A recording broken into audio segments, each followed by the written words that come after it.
ओम शांति। दादी गुलजार को तो देखते ही हर एक को बिल्कुल शांति की किरणें पहुंच जाते थे। कितनी भी गंभीर बात हो तो भी दादी इतना प्यार से मुस्कुराते, कुछ समाधान के, कुछ महावाक्य, कुछ बाबा की तरफ से सुनाकर हर आत्मा को हल्का कर देती। मुझे याद आता कि जब केवी के राजू का शरीर का त्याग हुआ, मैं दादी के साथ कनेरी आइलैंड्स में लास पाल्मस जगह पर थी और उन दिनों में हम लोग एक परिवार के निमंत्रण पर गए थे, तो उनके घर पे हम रहे हुए थे। परंतु अपना जैसे नियम है अमृत वेले का, वो तो हम वहाँ भी ऐसे ही किया। फिर अमृत वेले के बाद तुरंत ही दादी को फ़ोन आया भारत से और नीलू बहन भी साथ में थी और उन्होंने यही बताया कि अपना जो मीठा भाई इतना बहुत सेवा करने का निमित्त बना था, केवी के राजू भाई, उन्होंने देह का त्याग किया। तो उनका था कि दादी आप तो दूर बैठे हैं, परंतु फिर भी बाबा की तरफ से कुछ आप ब्लेसिंग्स के शब्द ले आएंगे, संदेश ले आएंगे, तो जो आज ही कार्यक्रम होने जा रहा है उसमें हम सबको पढ़ के सुनाएंगे। तो दादी फिर तुरंत ही एक कोने में साइलेंस में बैठ गई, बाबा के पास चले गई और थोड़े समय के बाद फिर दादी नीचे आई और नीलू बहन को कहा कि मुझे कागज़ पेंसिल दो, और दादी बिल्कुल एकाग्र होकर के अपनी सिंधी भाषा में वो सारा संदेश लिखती गई। बहुत लंबा चौड़ा संदेश था उसके प्रति, अब खास उसके परिवार वालों के लिए भी। तो दादी ने बहुत ही प्यार से वो सेवा की और फिर वो पत्र फैक्स में, उन दिनों में फैक्स चलती थी, ये है 1993 की बात, जून मास। तो वो चला गया और उस सारे परिवार को और अपने ब्राह्मण परिवार को भी बहुत ही उससे मदद मिली।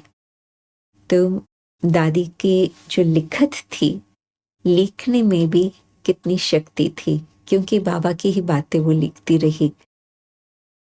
तो हम लोगों ने एक बार दादी जी से पूछा था, दादी आपको मालूम था या बाबा ने कभी आपको बताया कि आपका कोई इस तरह का पाठ होगा?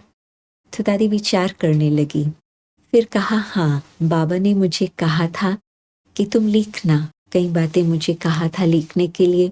और मैं बाबा भवन, जहाँ बाबा क्लिफ्टन पर कराची में रहते थे, वहाँ पर बाबा ने मुझे रखा था। तो बाबा ने जो मैंने लिखा था वो लिखत देख करके बाबा ने कहा आगे चलकर ये तुम्हारा लिखना भी विश्व की सेवा करेगा। और फिर तो दादी जी के जो संदेश आते थे सचमुच विश्व की सेवा हुई। और फिर साथ साथ कहा कि एक बार कुंज भवन में मैं पीछे से बैठी थी जब मम्मा क्लास करा रही थी, तो मम्मा ने कोई प्रश्न पूछा तो आगे वालों ने कुछ जवाब नहीं दिया, तो मैंने पीछे से जवाब दिया। तो मम्मा को समझ नहीं आया कि आवाज़ कहाँ से आ रहा है, तो कहा खड़े हो जाओ। मैं पीछे से खड़ी हो गई।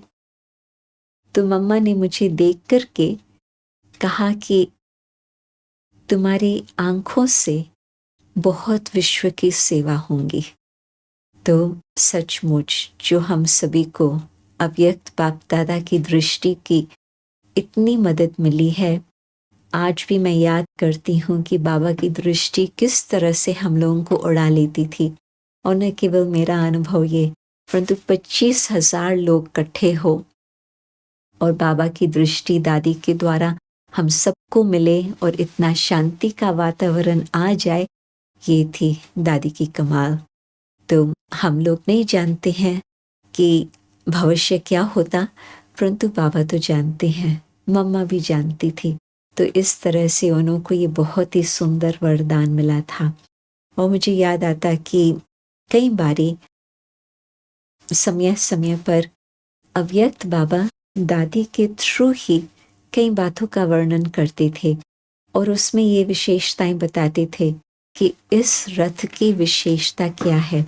और उसमें एक बारी बाबा ने कहा, ये जब दिल्ली में भी कारोबार में थी तो भी सभी उसको कहते थे निरसंकल्प देवता।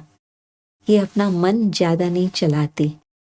तो जब बाबा की पधरामनी होती, क्योंकि इसको अभ्यास है अपने मन को शांत रखने का, इस कारण से बाप दादा भी उसके द्वारा जो बाबा को बताना होता है सहज सहज बता सकता, कोई उसमें और बात का इंटरफेरेंस नहीं होता।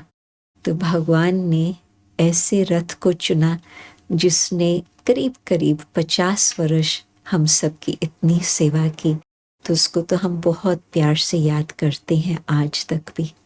ओम शांति।